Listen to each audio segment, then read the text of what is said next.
Hi everyone. Today we're going to study curl of vector field.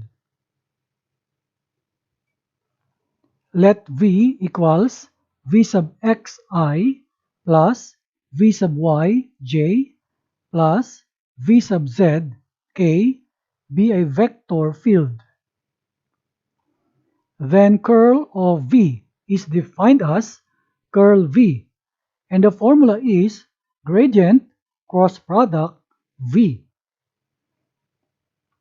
And this is equal to, the formula for the gradient is partial derivative with respect to x, comma, partial derivative with respect to y, comma, partial derivative with respect to z.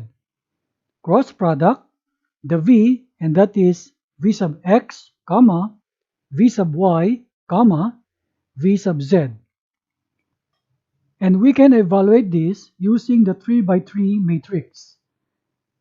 The first row are the elements I, j, k. The second row are the partial derivatives with respect to the gradient. The third row are the elements of the v, namely v sub x, v sub y, and v sub z.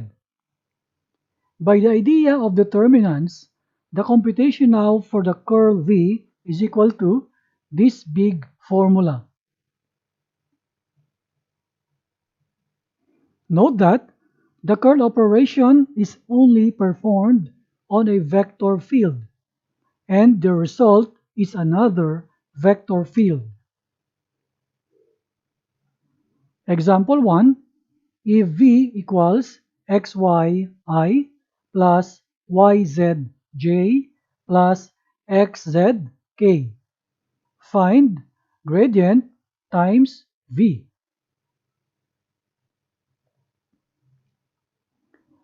Note that the vector field form V equals V sub xi plus V sub yj plus V sub z k. Also, the gradient times V means curl of V. Now let us write the formula of the curl of V. This is with respect to the 3 by 3 matrix. Now let us substitute the elements on the third row, which means the v sub x is the coefficient of y, so we write here xy. The v sub y is the coefficient of the j, so we write here yz.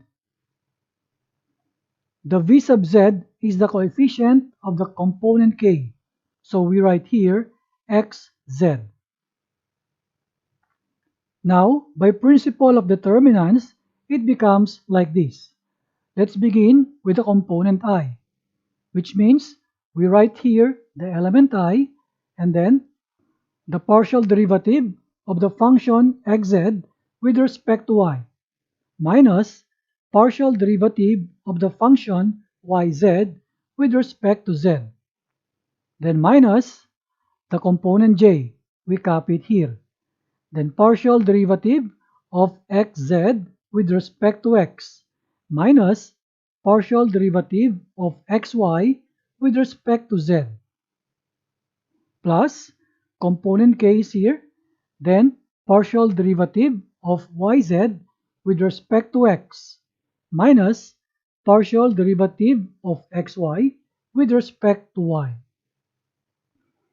Simplifying now, the partial derivative of xz with respect to y is 0. Xz here is considered to be constant, minus partial derivative of yz with respect to z is y.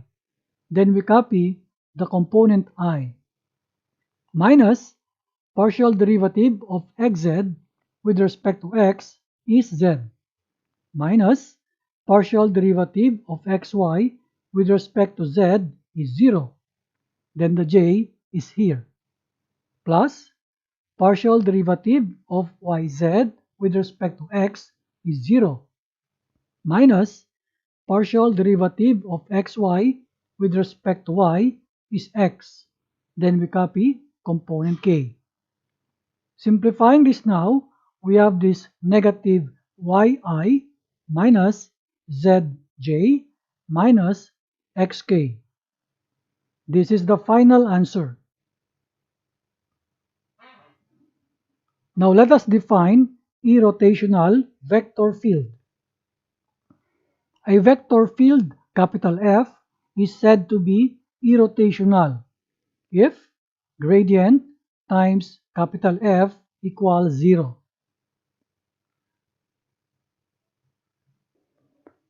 Example 2, show that the vector field capital F equals the quantity z cosine x plus sine y times I plus the quantity x cosine y plus sine z times j plus the quantity y cosine z plus sine x times k is irrotational.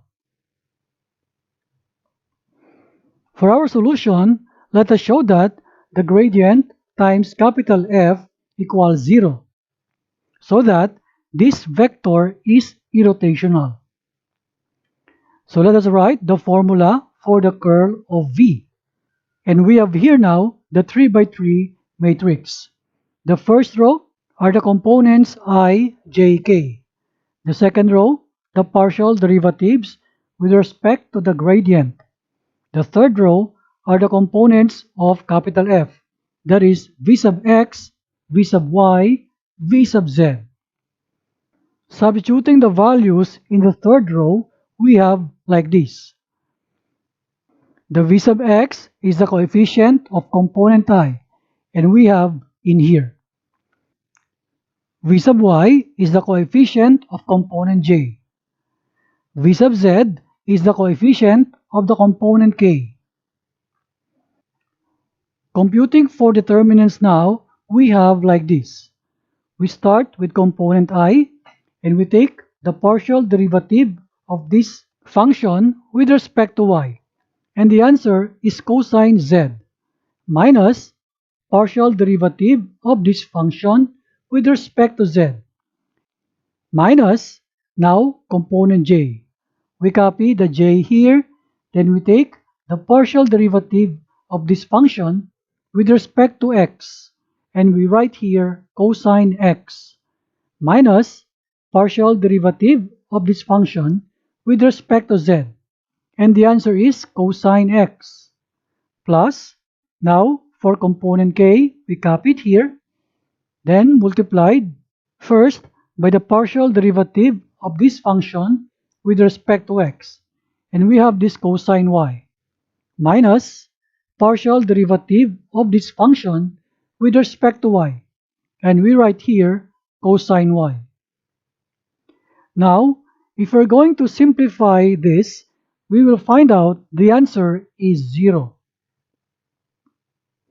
Now we write, since gradient times f equals 0, or we say that the curl of v equals 0, therefore the vector field f is irrotational. Note that if empty set is an arbitrary differentiable scalar field, then gradient cross product of the quantity gradient of empty set is equal to 0. I hope you learned something from this video. See you again next time.